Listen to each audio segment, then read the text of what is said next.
somebody had said there's an African-American male teaching at Scarsdale High School, and I said, ha ha, very funny. But they were teasing me because of my years of absolutely having no, in fact, I didn't have a black teacher professor till my final year in graduate school, where I'd been for like years. Oh my God. But yeah, Rashid came right after. So my brother was a student when he was, and my kids had both had Rashid. Okay. He was their favorite teacher. That's cool. You're unusual in that you guys wound up in Greenacres. And do you know, was it a problem for your parents to find someone to sell to them? Yes, my family, we're from Richmond, Virginia, so we're used to complete segregation and Jim Crow and everything else. My dad was born in Tuskegee, Alabama, and went to, when he was 12, he went to school in Boston, and then all of his other education, med school and everything was in the North. My mom was a Jersey girl who hated having to move down to segregated Richmond, Virginia, but did Dad could start his practice, because back then, there were real restrictions to where, he could practice as well, medicine. And so, they moved here for the school system. One of the people they spoke to was my friend Shelley Moore, her family, who'd been here. And they had heard that there's some, Greenacres was a nice place, to live. When it was time to look for the house, they assumed that they'd have a hard time. The two of them looked. My father is browner than my mother. And so my mother was the one that would go to the houses. And right after they signed, she was sitting in the office. I won't name the real estate agency because I happen to, today they're a very different place than they were back then. And I happen to know my realtor who I used, who was the opposite. I mean, actually polar opposite of my mom's experience. So she was sitting there patiently waiting because the head of the agency was on the telephone and saying, wait, who, what? A Negro family? Oh, God. Our agency? Well, at least I never sold to one. And my mother was sitting right there in the office. Because people haven't learned yet what African-American looks like in this country. And they've forgotten it. So they forgot their history. They forgot what defined an African-American. And so, yeah, but they got the house, but that's how they got it. So then, yeah, so we moved to Greenacres, and at the time there were no other African-American families living in Greenacres. And just because of when the house was signed, they moved in May of my second grade year. So I walked into a brand new classroom, and at the time, Scarsdale first and second graders were together. So these kids had been together for first grade and second grade, the last month of school, and I walk in. And my older brother was in third grade, I was in second. And nobody looked like us. And I asked him many years later, I said, was it hard for you that first day? And he said, heck yes, sis. Where we were in New Rochelle, because we were in New Rochelle for a couple of years between Virginia, literally 2 years. But we moved there for the school system. That was it. And knowing, obviously, however well you know your parents, like, I'm trying to get inside that mindset of, I'm going to move to a place where people are going to look askance at me, and I'm going to do it anyway. And if I have to resort to a slight bit of subterfuge to get away with it, I'm going to do it, and I'm going to plant my flag, and I'm not worried about what happens afterwards. Well, my mother's way of looking at it is, it's not even subterfuge. It's their ignorance. Right. My mother never lets anyone forget that she's African-American. Somebody had asked her, she would have said, that's how she looked at it. She used to ride the trains when they were segregated, and she'd ride the trains when they were integrated. And there were many stories she told about people not realizing who she was at the time. But it's the ignorance of others that they don't even realize when they sold a house to somebody who's Black.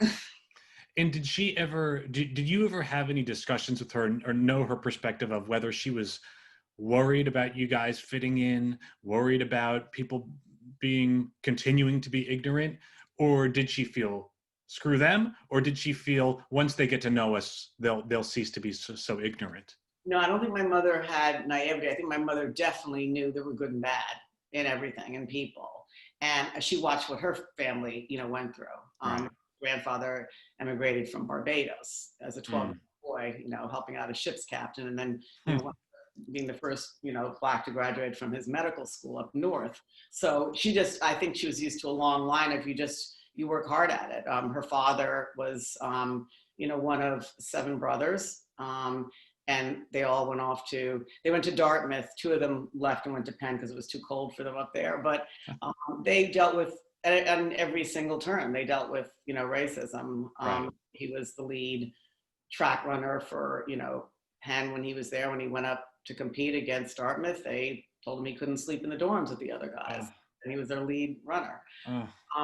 But so we were used to it. My father, I mean, it's like this whole story of, the ones that fight for the country and then they come back to this country and were treated really poorly. But they'd been through a lot themselves, and they were strong people, and they were determined to raise strong kids. They never told us a fairy tale at all. And I guess also, getting into that mindset, had they not chosen to move to Scarsdale, wouldn't mean smooth sailing somewhere else. No, not necessarily at all.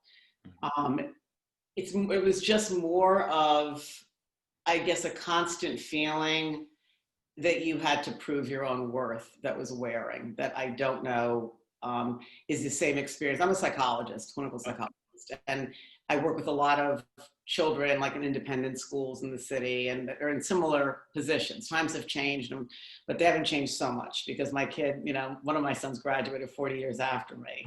Right. It wasn't all smooth sailing there at all. In fact, I remember thinking, has anything changed? Wait, yeah, it has. Because at least what happened was considered not politically correct, but it happened anyway, kind of thing. That was the only difference, just that what something was considered, not what was done or said. Right. I had, after a conversation I had with somebody else who had an excellent time in Scarsdale, I was left with the thinking of, was the experience objectively better, or were their expectations lower? And that you could kind of brush off slights that today would be more incensing.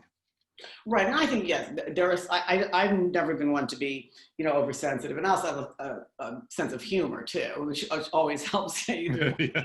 Everything doesn't have to be completely politically correct. I mean, and also in other countries, they have different ideas about race. I mean, both my sons and I, laugh at some foibles that people have, and I've taught them not to, let everything just get under their skin. And then some things are just flat out sort of really rather extreme and negative. I always think, there's good and bad. And I certainly had quite a few wonderful experiences, amazing teachers.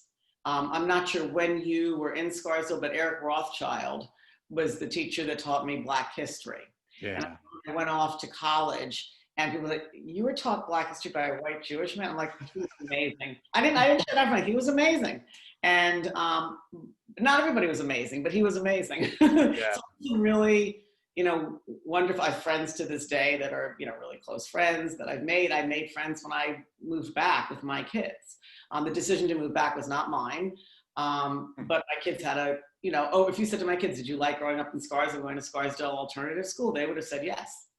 But they had Rashid, and they had an African-American Spanish teacher, an African-American math teacher, and they had maybe half a handful more.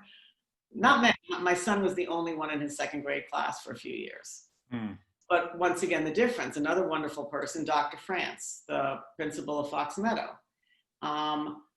gave me permission. I said, I have 2 African-American boys, and they're the only ones in the school until I think somebody moved in. I think my older son had somebody. And I said, I would like them to grow up with, pride in their heritage. And I am a former teacher, and I'd like to do a little segment during Black History Month for their classes. And he said, absolutely, that's wonderful. And he let me go in, and every year I would do that. And it was fun. It was an education for the kids. We did a little multicultural thing. It was mainly African-American focused, but I tried to sort of bring in different cultures and, participated every year in their multicultural fair. I thought they did a great job of that. And, the teachers were certainly all enthusiastic. When I lived across the street, so their classes would come over for Kwanzaa. Every single year, and they learned about that, and they loved it. So the receptivity was excellent. As I said, there were some people that were very, very good and very supportive. That's great. That's great. So when you were growing up, do you think you had a typical education in Scarsdale? Did you feel integrated in, or did you feel like limits or constraints or different expectations? Oh yeah, I was there from, when I went to high school in the 70s, and I felt like I had to work twice as hard to be known as half as good. And I think people did see me as the great student and an excellent student and an A student and all of that. But, I still don't feel like I was always seen as equal. And then there are lots of things that were said as I could write a book, but it was clear that I wasn't. And, that was like the height of also the age of affirmative action. And I watched a friend of mine who, he's a brilliant physician to this day and excellent student. And when he got into a top school, and when I did, and my brother, who was basketball team, tennis team captain, A student, there was a huge amount of resentment, but resentment to the point of racism. And somebody wrote an article in the school paper my year that was really, really demeaning of minority students. And when I wrote back, there's a very condescending reply, and nobody spoke up and said anything. It was just me. I was the solo voice. So it still is that feeling of you work twice as hard to prove you're half as good. But that doesn't stop us. It doesn't stop my family and many others. And that's the way it works. But yeah, there was a lot of that, as is there a lot of wonderful people, wonderful supportive people that I encountered. I could, fill just as large a book on that. Yeah, it really is. Wow, that's really cool. And the education I thought was phenomenal. By the time I went off when I went to college, I was a top student in college, and I thought I had a wonderful preparation, at Scarsdale because of it. And in everything I loved. I loved the humanities I loved the English. I had great, great, great teachers, as I said. I couldn't say anything negative about the teaching that I had in the era that I was in Scarsdale High School. That's great. You end up going to Brown, right? Yes. Yeah, I went to Brown. Oh, yeah. I met my wife there, and my son might apply there and stuff like that. So we'll see. I go back a lot. They have an all-class Black reunion every few years. And so I go back for that. And so that was a few years ago. That's cool. We go back because we were in a typical Brown institution. It might have come in a little after you, a co-ed fraternity. Oh. Which I'm very much a revisionist history. I'm always like, I don't think it was actually a move for equality. I think it was Vietnam era attendance is going down. What are we going to do? We're going to go under. Let's open it up to women as well and see if we can pad the rooms some or something like that. That's what I suspect. But it's a very nice place to go, even though the character of it has changed a lot. Even back in the 90s, and we were always cool.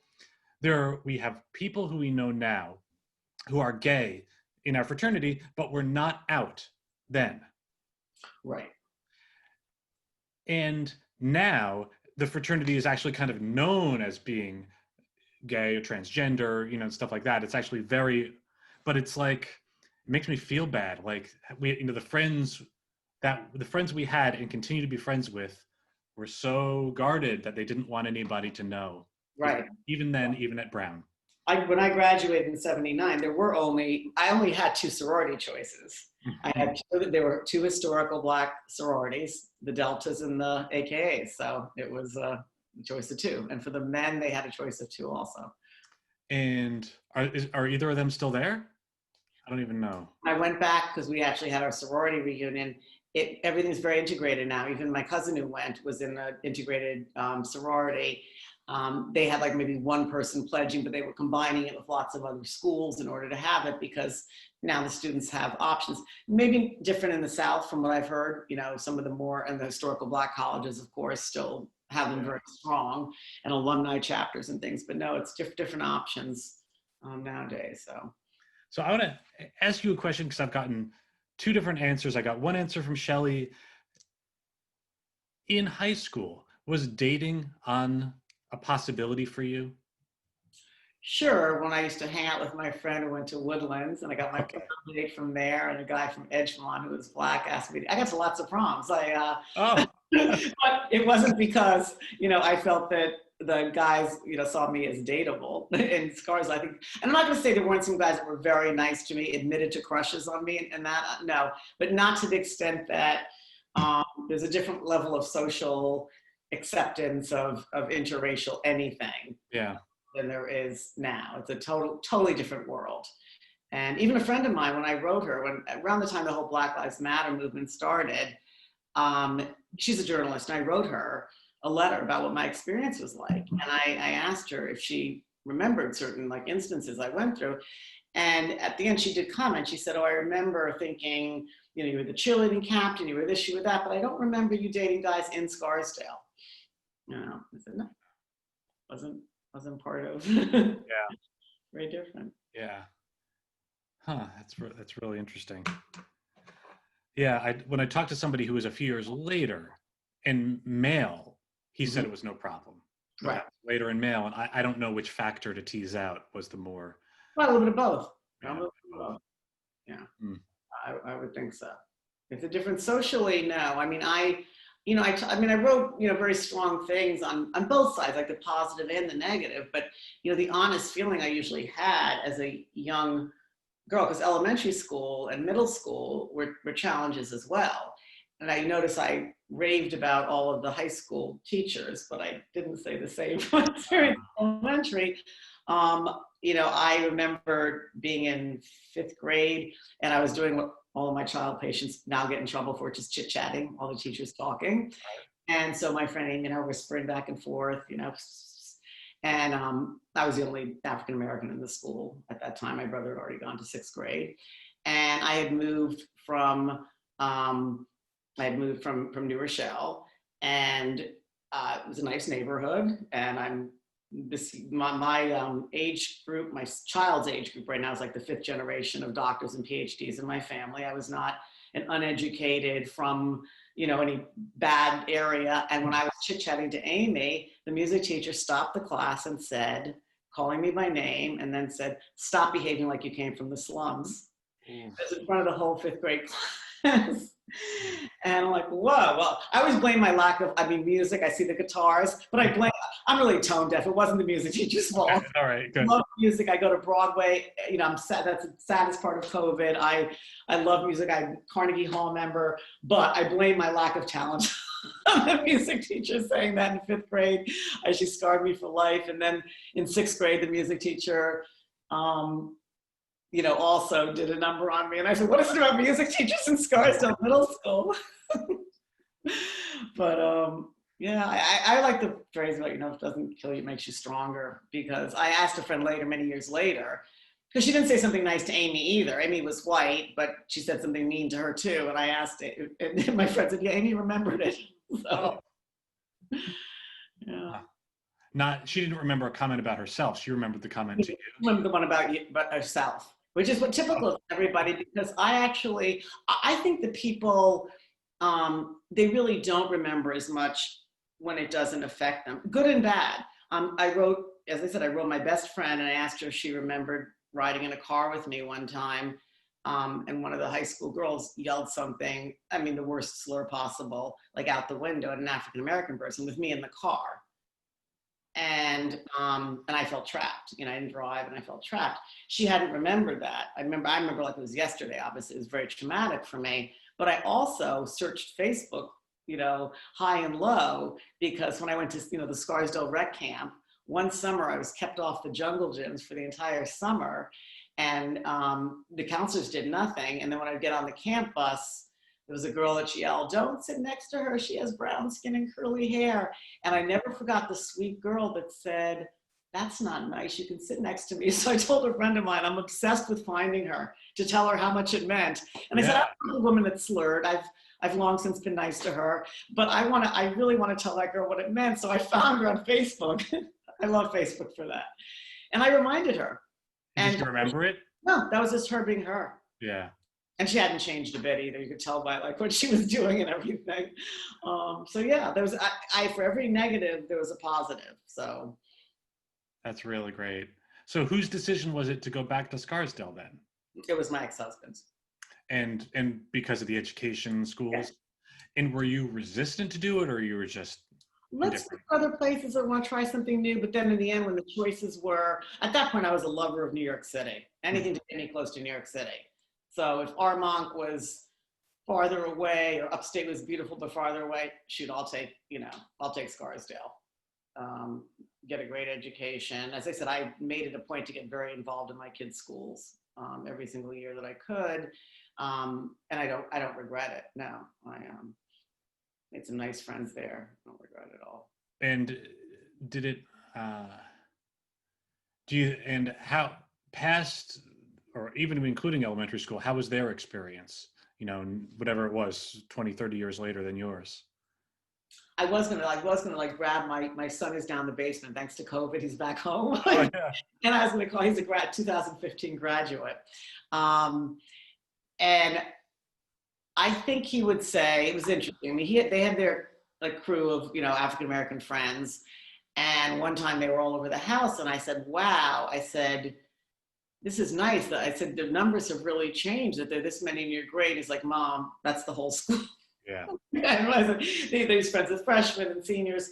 But I mean, yeah, there were small instances I think that they had. Did it happen with the same frequency as when I was younger? No. I mean, my son did have the experience of getting called the N-word on a play date with a friend. But again, to the parents' credit, they looked so horrified at what their child had done. They're taking better care of them. My son was cool because, I mean, they grew up with a very strong sense of who they were and pride and everything. So he just knew enough to say, it's time for me to come home. But by the time they had apologized 5,000 times, I felt so bad. The father looked like he'd seen a ghost. So, we try to practice forgiveness and understanding and that, but no, there were some things that show, wow, things haven't really, changed enough. They really haven't changed enough. And there were, and I did encounter some people that were very dismissive of my efforts to sort of educate, white children about the African-American experience. So they grew up a lot more knowledgeable and off to college, sort of ahead of their peers in some ways, because it's a multicultural world. But for the most part, I think I felt supported. It's like, in a way, almost went after post, well, we weren't really post Rashid, but post Eric Rothschild and now post Rashid. I don't know if anybody's carrying the banner anymore for that, educating about Black history in that way. I don't know. That's true. It's one of my criticisms of the way history is taught. Scarsdale every year, and I see you're a resident. Do you have kids in the school system? I do. Yep. So 4th grade, they'll do colonial times. Right. So, that in and of itself is interesting. You don't necessarily have to say to a 4th grade class, this is the horrors of what went on. And it's but it is fair to say that African Americans, from 250 years of free labor, helped build some of the biggest industries in this country. And if you don't believe it, look what happened to people that had stock in them, whether it was, tobacco or cotton or what have you. And to explain that, it was the hard work and that it was not fair. And the treatment was very, brutal, not happy people singing on a plantation and in music class, you sing Swanee River. It's, the education, I think, and with each grade, and I think by the time you get to high school, the raw truth. If they can talk about some of the subjects that are discussed. I judged the speech contest in middle school, and those kids were, debating the ethicalness of abortion. If they can handle that in middle school speech, they can handle the reality of, how many people came over per slave ship and how many people survived and what that journey was like. And then from then on.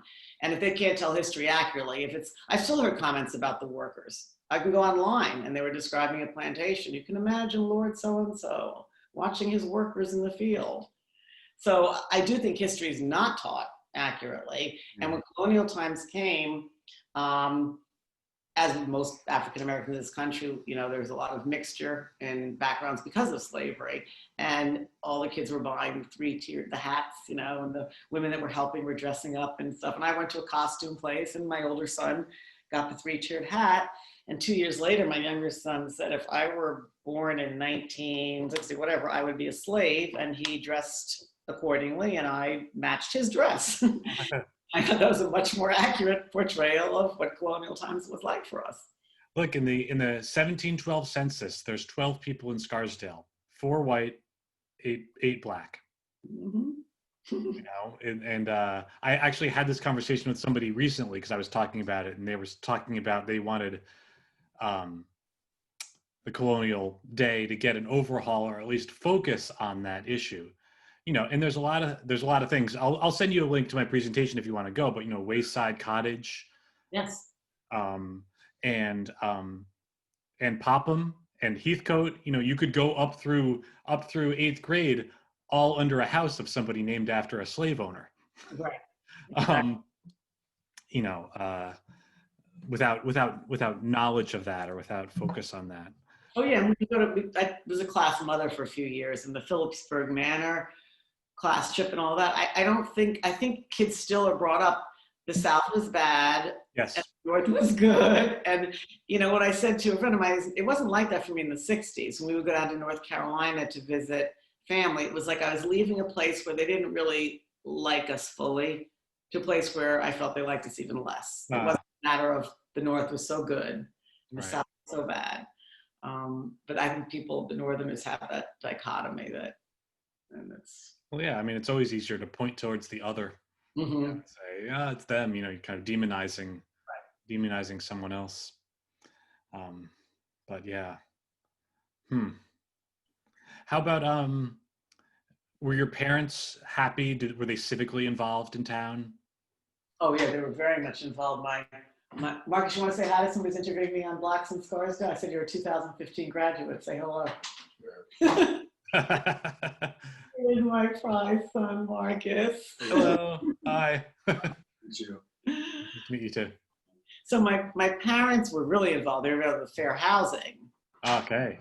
They were, you know, involved in. My mom sat on like other boards, like, you know, not just related to Scarsdale, but she was part of the PTA, and yeah, they did try to get very involved.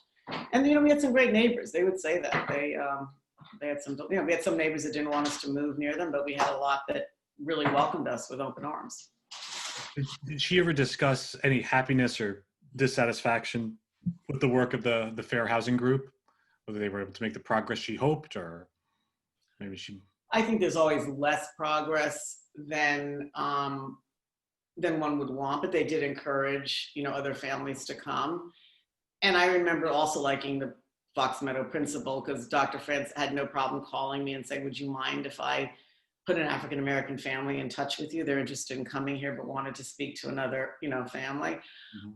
I think I sounded so desperate, I drew them away. I'm like, please come. Because I'm like the only one in the elementary school 40 years after, you know, I graduated from high school, he graduates, but it hadn't changed. So I was like, please come to Scarsdale. But yeah, they tried. I mean, I think my parents always were very open-minded people. I don't think they let their circumstances in any way fellow them or hold them back. I saw them both as very strong people. And my father also, you know, there were rules. Like we couldn't laugh about jokes, not just about African Americans, but we were told you never do, because I guarantee you after they finish telling the joke about this group or that group, you know, when you walk out the door, it's you. So that's not kind of humor we support or we engage in. And they told me that, you know, when you leave Scarsdale, some of these good friends that you have, not everybody's going to be saying nice things about them. It's not just African Americans that are disliked, you know. So be aware. And I was like, really? You know, but yeah, they were very open-minded that, you know, other people also can get discriminated against. That's great. And your dad was a physician? Yes. Where was his practice? Internal medicine. Okay. And nearby in Westchester or the city? Yeah, he was in Mount Vernon and in Manhattan, and he was a Columbia affiliate at Harlem Hospital. Huh. So that's like, I guess Shelley's dad was a dentist. Mm-hmm. But yeah. Yeah, and the other two people that were my classmates, because I just wrote a friend of mine, I said, I'm busy with the Zoom. He goes, what kind of Zoom? When I told him, it was funny. He said, oh, you're a unicorn. I said, yeah. And I said, I remember when the other unicorns came in 7th grade. That's when I finally had company. And yeah, they came all at once. 2 of my friends came. Their father was a dentist and he practiced locally also. And the other was a physician who practiced locally. And yeah, it was kind of nice. Yeah. And when you hit the high school, were there more kids from Quaker Ridge that came in, more Black kids, or no? The only friend I made from Quaker Ridge that's African American was that we're still friends. We just got together for dinner. She was the daughter of the African diplomat to the UN from Malawi. So Okay. she left after a year in high school and it's been all over the world. Um, but no, but what I did have in high school that was different, that was very refreshing, was not only the other classes, but it was also the STEP program that Eric Rothschild helped start. Hmm. And I was very friendly with the STEP student in my year. We were great together. Who was that? Who was that year? Her name was Jerry. And was just couldn't believe it, or I don't know whether it was more of a culture shock for, I guess as much for Jerry to come to Scarsdale from, the deep South as for me to have a friend like, Jerry. It was like so much fun. I mean, yeah, she was a pistol. that's really cool. I have an email in because I'd like to speak to the first step student, Geraldine, then a later one. Somebody more recent, just to compare. Again, I'm like, What year was the first? What year was the first? It was probably around my brother's year, right? Was it 68 maybe? Oh, earlier than that. Okay. My brother was just right behind me. Could have been 69, 68, something like that. It was right around there. And then there were two the following year, one of whom became a federal judge, and they all were really, I'm assuming all of them were the valedictorian of their school, or would have been if they stayed there. Yeah, I guess the wall is still the same in Scarsdale with the distinguished alumni. That also Eric was involved in that, because that's one of the last times I saw him, because my brother got the award several years ago, and so we went to that. But one of the STEP students' picture was up there. I remember that when I was there. Yeah.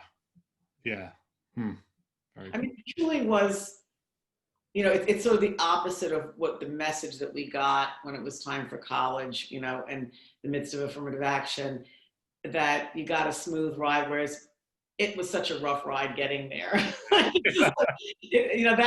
was more the climb was so hard. It was constantly, proving yourself over and over again, in the face of some opposition. But I think it had a happy ending. And as I said, for every negative, there was a positive. Right. And I mean, I guess your brother also, whether he was trying to prove himself or not, he also wound up extremely successful. Yeah, he's an orthopedic surgeon, and he lives in Virginia now. Is he George? Yes. Okay. I think in looking through old yearbooks, I saw George Branche in there, but he looked very young for his age. Yeah, the styles were so, yeah. The styles were a lot of fun.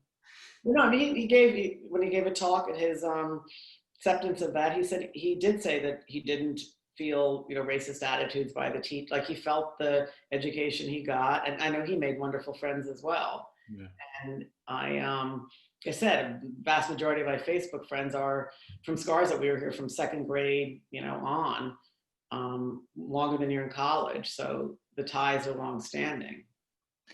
When you were cheerleading and you were hosting a team from a more African-American school, or you were visiting them, did it feel remarkable to you?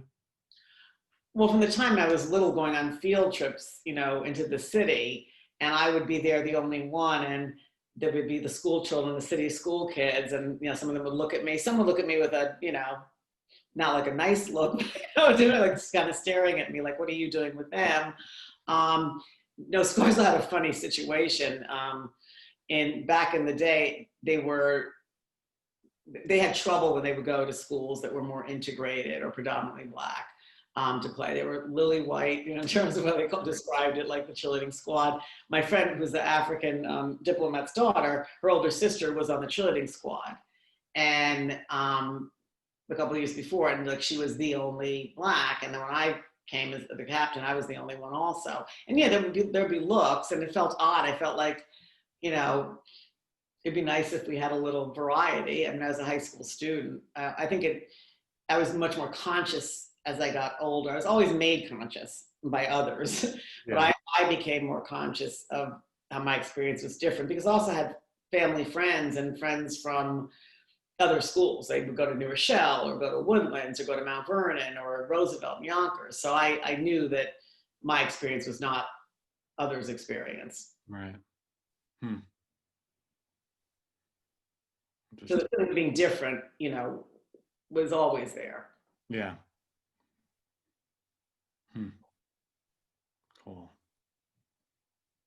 And that's something I do think changes as soon as you have, more, as kids, there's more people that look like you, more people that have the same story as you do. Yeah. It's so different. I didn't feel different, when I was at Brown. Right. Right. This is slightly off the history topic, but what would entice more Black families to move to Scarsdale? I don't know if you have any insight into that. I think it is that. I think the problem is it's a little bit circular. Right. The reasons that I've heard when people haven't is, well, but I want my child to, have experience of, I don't want them, I've heard comments that like, out of ignorance that like teachers have made to like, the children. I had one friend, well, she was briefly a friend. She was gone within a year. She was tired of being mistaken as the child's nanny. Being asked who she works for, and she just had it. She just gave up. Can't say blame her. And other people just like, yeah, they want their kid to have a sense of identity and not just being solo. Right. And then recently, I don't know how much is really being done to educate on diversity. I mean, I'm a diversity and inclusion specialist in the private schools, and maybe it just got filtered through the wrong telephone number. I don't know, but I read something in the Scarsdale paper about how Scarsdale was realizing they don't do enough to, and I guess, maybe some remarks have been made or whatever. And I thought, I know I get paid nicely, but I want to volunteer. This is my hometown. I can do a good service. I called up the Board of Ed. I left messages with 2 different people, and then I never got a call back. And I'm like, I'm not sure how much diversity and inclusion they're interested in, or maybe that I said, but I'm not going to beg them for, free work. But I don't think they do. Now that I've experienced with schools that are doing it and the meetings that they have and groups like Parents of Color, and one school has cultural awareness for everyone, cafe. And I was invited to breakfast meetings in the city at, St. Bernard's. And yeah, I think they do very little in comparison. Yeah. I don't know offhand, but I don't hear it from the rooftops or anything like that. And I do have a friend who's, I was going to say Chinese American, but she's really, I don't know if she's a citizen. I don't know what to call it. She's from China. And, that I think is becoming a lot of an issue of feeling belonging, and et cetera. Because now about 1/7 of Scarsdale is Asian. Right. And there seems to be, like, I think with other things in Scarsdale, there's a laissez-faire attitude about it. Whereas it seems like you need a little bit, maybe a little more active managing, to make people feel like they belong, especially people with the parents, some of whom have a slight language barrier. Mm-hmm. Don't want to necessarily put themselves forward into it, but it's hard for them to get involved in a lot of things. And, I don't know, maybe they're just waiting for some incident to bring everything to a head, Yeah, you wonder. And behind, all about social media. And from what I've heard and seen, behind closed doors, some of the same still, and again, I don't hold a whole town or there's like a whole people responsible for, one individual's like ignorance, but there's still some pretty upsetting things being put out. And it's still the same issues of what a minority and a minority child deal with. As in this country, if an African-American does some, horrible crime spree, all of a sudden the entire race is at fault. And I know for a fact from working, with African-American kids that we internalize it, it's our responsibility in some way. Whereas white kids, you can have a guy shoot up a school full of kindergartners right at Christmas time, and nobody sees that as a racial identification. Right. That's crazy. No one identifies with him, right? But as soon as it's an African-American and, all the negative social media posts about that's why the world, wait a minute, but nobody says that's why the world hates white people after that happened, and right. clubs got shot up in Florida, all those kinds of homegrown terrorist stuff. So it's a burden that, you know, that when they talk about white privilege, it's not privileges mean you can belong to this country club. You know, you can't. The privilege is you never have to go through that. You never have to stop and think when somebody mistreats you. Was it race, or is they're having a bad day? Right. Right? Yeah. They're having a bad day. There's a new town committee. It's not on the school side, but it's on the village side of it's combating racism. I don't remember what the full name of it is, something like that. So I'm giving the presentation to them a week from today, you know, whatever I have done.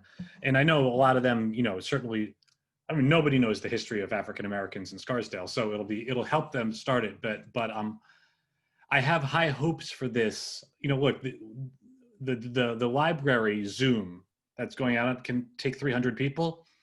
My goal is to it's free, but I want to sell it out. I think everybody should be going to this. I would love for 300 people or more to want to do this, because I think it's a conversation that, you know, the education is the first step, right?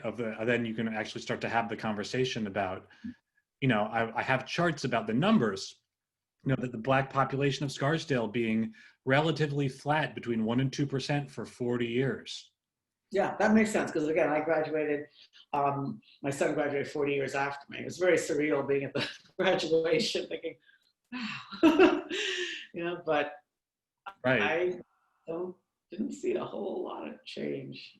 No, I was out in Minnesota at a great exhibit in the Minnesota Historical Society. The title of the exhibit was 1968. And what I couldn't get inside my head is you got 1968, and what I would do is seeing where things were in 1950 and 1960 and 1968, I would have projected the trajectory to continue, whether it was in pacifism or race relations or relationships or whatever. And instead it went back on down again. Yeah.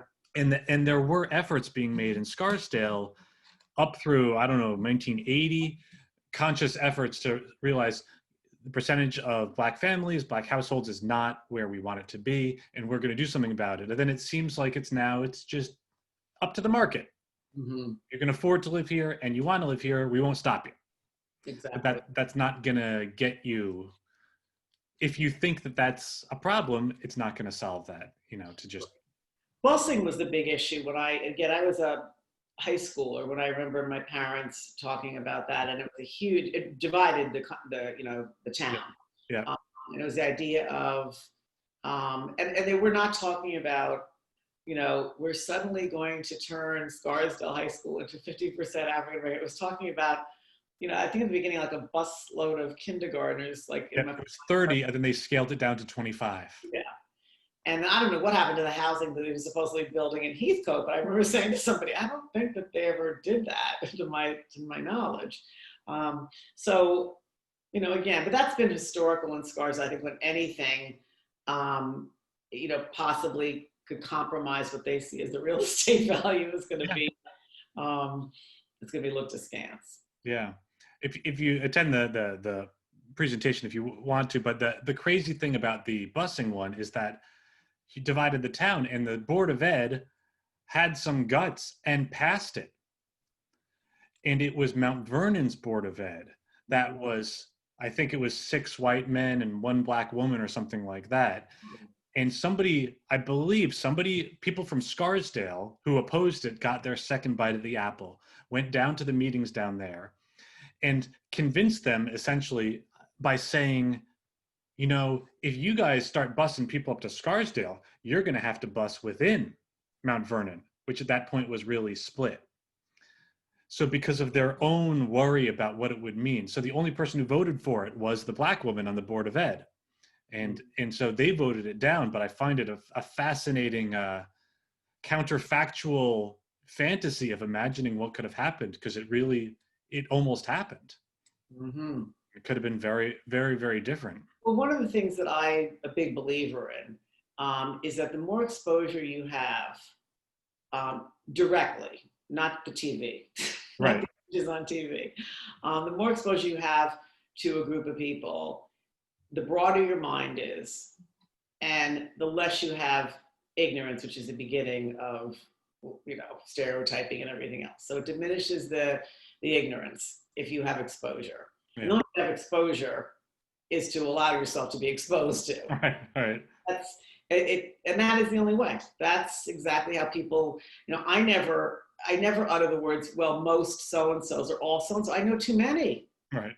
I mean, I can't imagine like being able to like stereotype any one group, because I've made it my business Yeah.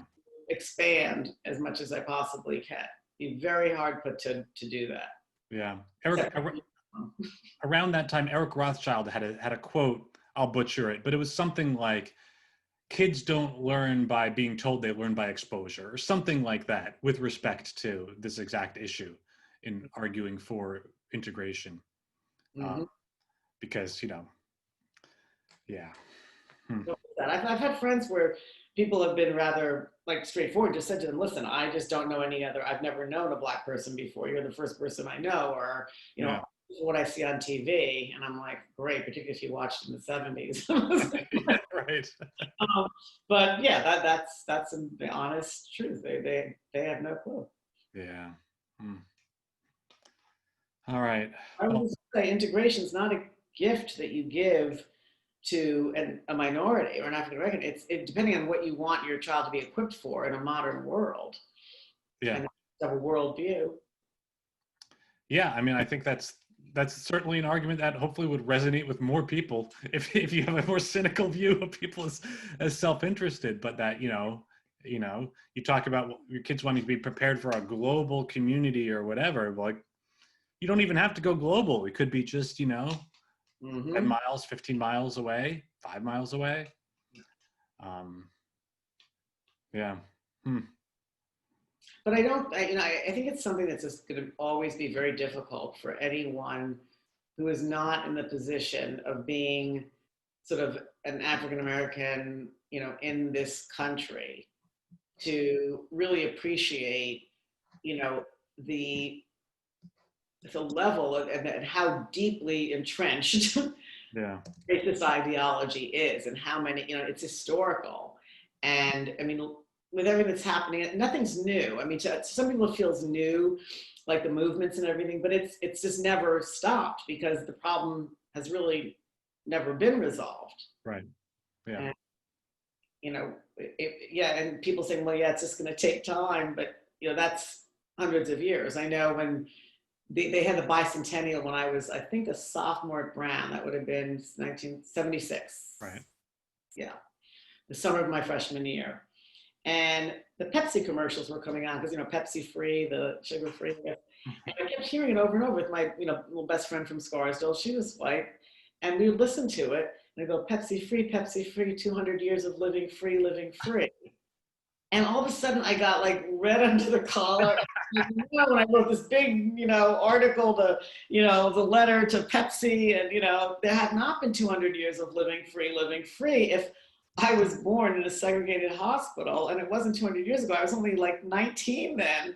And so it just hit me, the fact that I was 19, it wasn't, equal, and it wasn't even separate but equal. The pools were non-existent for the Black kids in Virginia, or they were subpar, and so, but it's a complete, you just don't think, because you don't have to, Right. when it's not your reality.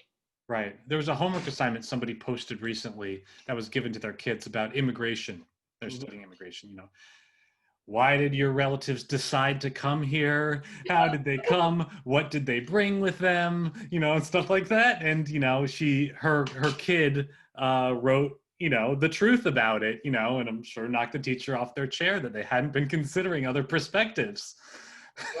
Oh, yeah. I mean, it would really be great education. I remember when I was in school, they thought their idea of the education was to drive to the Museum of Natural History and pass through Harlem. Meanwhile, the kids, had been told by their parents it's dangerous. They knew nothing about the culture, the Harlem Renaissance, nothing.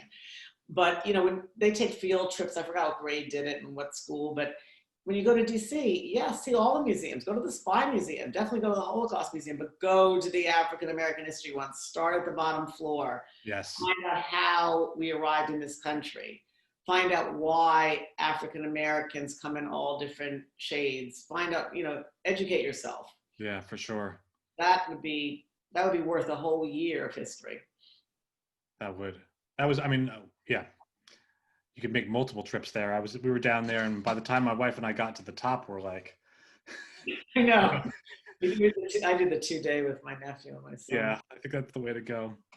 All right, Susan, my wife is texting me. We're on a shared Zoom account, and she's hosting something that begins at 8. All right. So I really want to thank you. I'll send you an email with, and I'll take up our video. I'll chop out half of what I'm saying because that doesn't matter.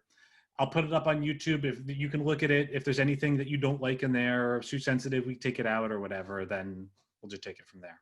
Okay, what day is your presentation? It's the 18th. I'll definitely send you a link. It's a month from now, October 18th at 3 p.m. The library and the Historical Society and the Scarsdale Forum are putting it on. And I'm hoping I'm hoping it'll be really impactful. It's going to be a bit of a speed run through history, given the time we have. But it is what it is. Anyway, I really want to thank you so much for getting in touch, and this was really great.